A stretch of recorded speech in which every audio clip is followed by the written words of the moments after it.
Assalamualaikum warahmatullahi wabarakatuh. Perkenalkan, nama saya Nisa Milania. Saya dari kelas manajemen 19E, program studi manajemen.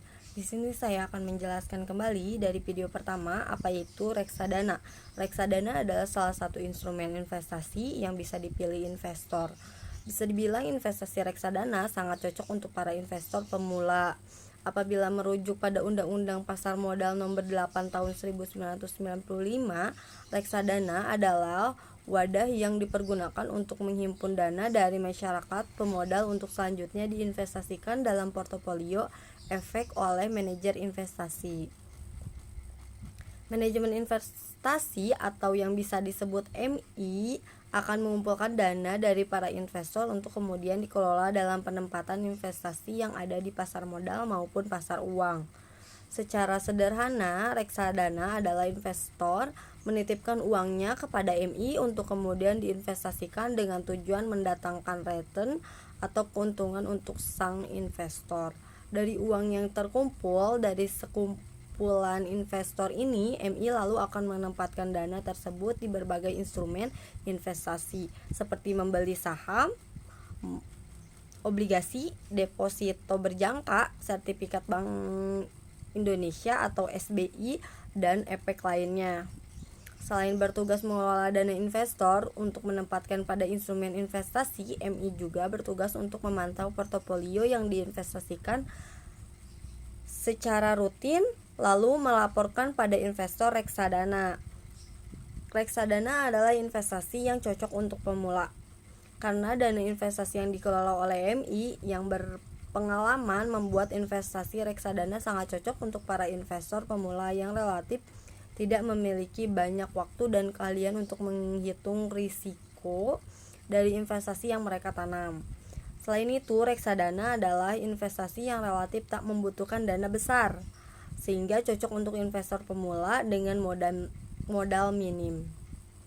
Lalu ada jenis-jenis reksadana. Secara umum, investasi reksadana terbagi dalam 4 sesuai dengan penempatan dana oleh MI. Setiap jenis reksadana ini memiliki keuntungan dan kerugian yang beragam. Yang pertama, reksadana pasar uang. Reksadana pasar uang adalah reksadana yang penempatan investasinya pada instrumen investasi pasar uang. Jangka waktu reksadana adalah kurang dari setahun.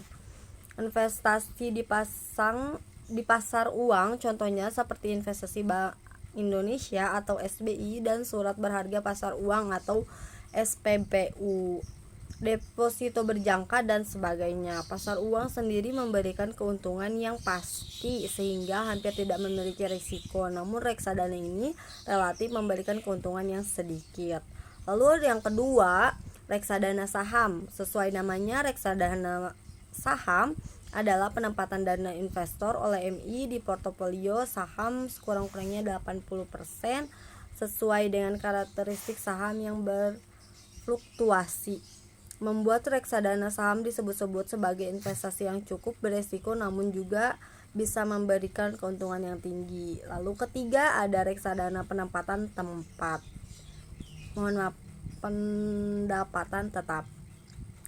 Reksadana pendapatan tetap relatif mirip dengan reksadana pasar uang. Bedanya, penempatan investasi reksadana adalah pada efek surat utang seperti surat utang negara atau SUN, suku, dan obligasi sekurang-kurangnya 80%.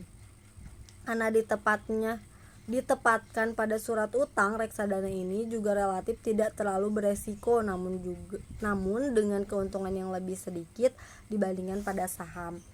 Lalu ada keempat, reksadana campuran. Reksadana campuran adalah sesuai namanya, yakni campuran. Apa itu reksadana campuran? Adalah reksadana dengan penempatan investasi gabungan antara saham dan obligasi. Ada juga untung rugi investasi reksadana.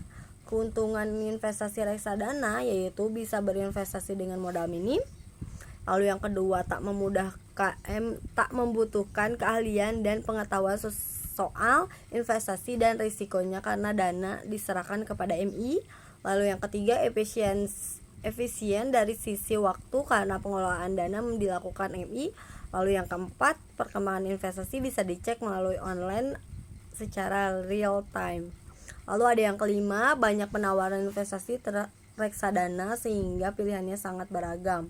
Lalu ada kerugian investasi reksadana. Yang pertama, investor ikut merugi apabila investasi yang dilakukan MI mengalami kerugian dengan ditandai berkurangnya nilai unit penyertaan.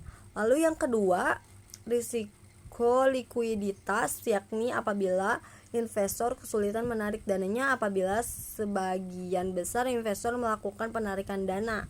Lalu yang ketiga, investor dikenakan biaya karena pengelolaan dilakukan pihak lain, baik untuk MI maupun bank kustodian. Lalu yang keempat, one prestasi, yakni apabila manajemen investasi pengelolaan reksadana adalah tidak melakukan kewajibannya sehingga investor bisa kehilangan dananya. Lalu ada cara membeli reksadana. Reksadana adalah investasi yang biasanya dijalankan oleh perusahaan sekuritas. Saat ini ada dua cara membeli reksadana, yakni dengan mendatangi langsung kantor cabang sekuritas penyedia investasi reksadana secara offline ataupun via online. Lalu saya akan menjelaskan kembali dari video yang kedua, bagaimana cara investasi reksadana syariah di Bibit.